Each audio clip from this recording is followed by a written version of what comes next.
तो आइए बच्चों, एक बार फिर से आपका स्वागत है। आज मैं आपको सेकंड यूनिट का पहला चैप्टर यानी कि किताब में 5वां पार्ट, लेकिन यूनिट के हिसाब से पहला यूनिट का दूसरे यूनिट का पहला चैप्टर पढ़ाऊंगा। और ये जो पहला चैप्टर हमारा है वो है आपका वंशानुगति तथा विविधता के सिद्धांत। वंशानुगति तथा विविधता के सिद्धांत यानी कि principles of inheritance and variations. Principles of inheritance and variations. तो सबसे पहले इसमें मैं आपको आनुवंशिकी समझाऊंगा। आनुवंशिकी होता क्या है? आनुवंशिकी क्या है? आनुवंशिकी इंग्लिश में इसको जेनेटिक्स कहते हैं। जेनेटिक्स शब्द जो है वो जेनेसिस से बना हुआ है। जेनेसिस जो है वो एक ग्रीक शब्द है, ग्रीक भाषा का शब्द है, और इसका मतलब होता है ओरिजिन। ओरिजिन मतलब पैदा होना, उत्पन्न होना। ठीक है। जो जेनेटिक शब्द है ये सबसे पहले बैटसन ने इसका प्रयोग किया था इस फील्ड में। सबसे पहले बैटसन ने प्रयोग किया था सन 1905 में। अब मैं आपको बताऊं आनुवंशिकता होता क्या है। आनुवंशिकता क्या है? कुछ लक्षण जो होते हैं वो माता पिता से बच्चों तक पहुंचते हैं। बच्चों तक इन्हीं लक्षणों को पहुंचने की प्रक्रिया जो होती है उसको आनुवंशिकता कहते हैं। थोड़ा सा एक उदाहरण अगर मैं आपको दूं, अगर माता पिता में से किसी की भी आंखें ब्लू हैं, नीली हैं, तो होने वाले बच्चे की आंखें भी हो सकता है नीली हों। अगर वो नीली होती हैं तो इसका मतलब लक्षण जो है वो पिता या माता से बच्चे में पहुंच गया है।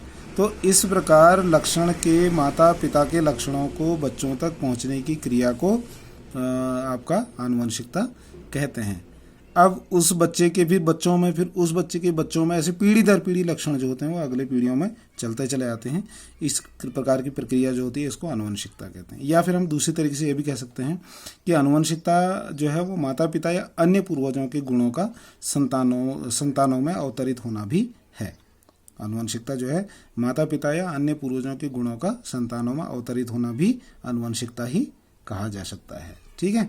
तो यह तो सामान्य एक उदाहरण, मैंने आपको एक छोटी सी परिभाषा आनुवंशिकी की बताई। आपको याद रखना है कि लक्षणों का एक पीढ़ी से दूसरी पीढ़ी में जाने की जो प्रक्रिया होती है इसी को हम आनुवंशिकी या आनुवंशिकता कहते हैं।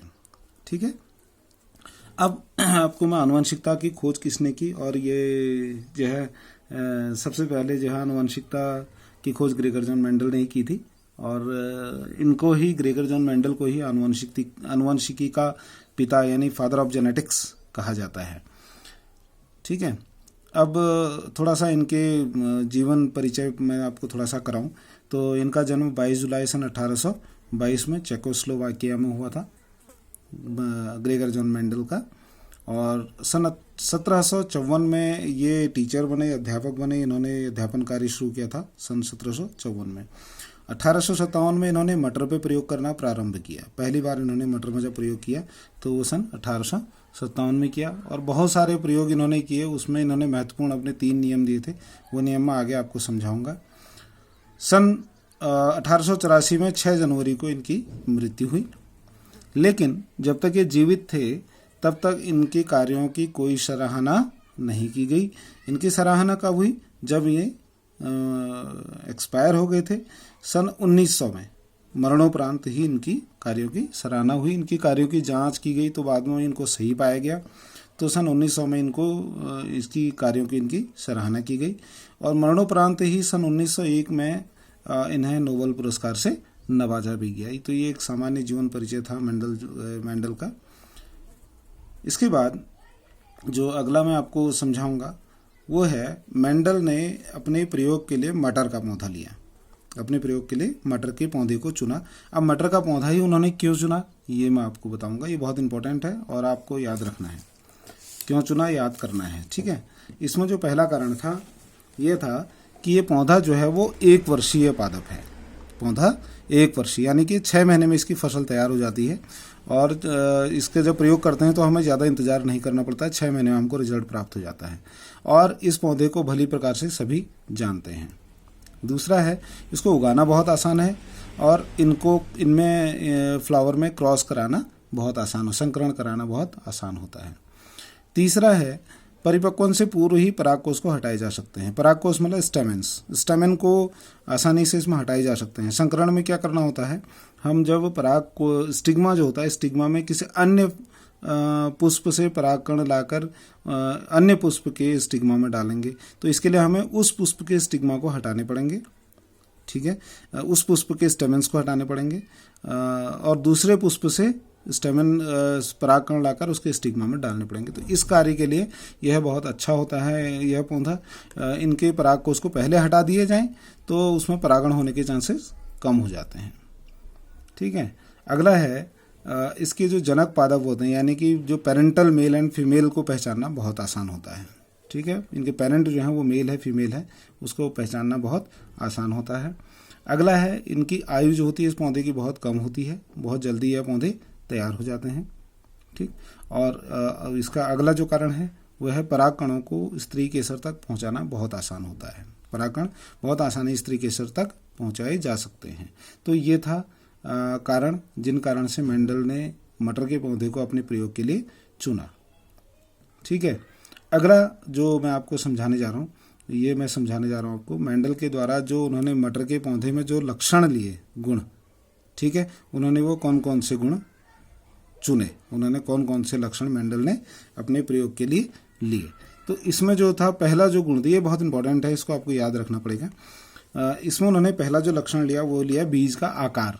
अब बीज का आकार कैसा होना चाहिए, जब दो पौधों के बीच में क्रॉस कराया जाता है तो दो अलग अलग लक्षण लिए। तो दो पौधे लिए उन्होंने, एक लिया ऐसा पौधा जिसका बीज गोल था और दूसरा पौधा लिया उन्होंने जिसका बीज जो है झुर्रीदार था।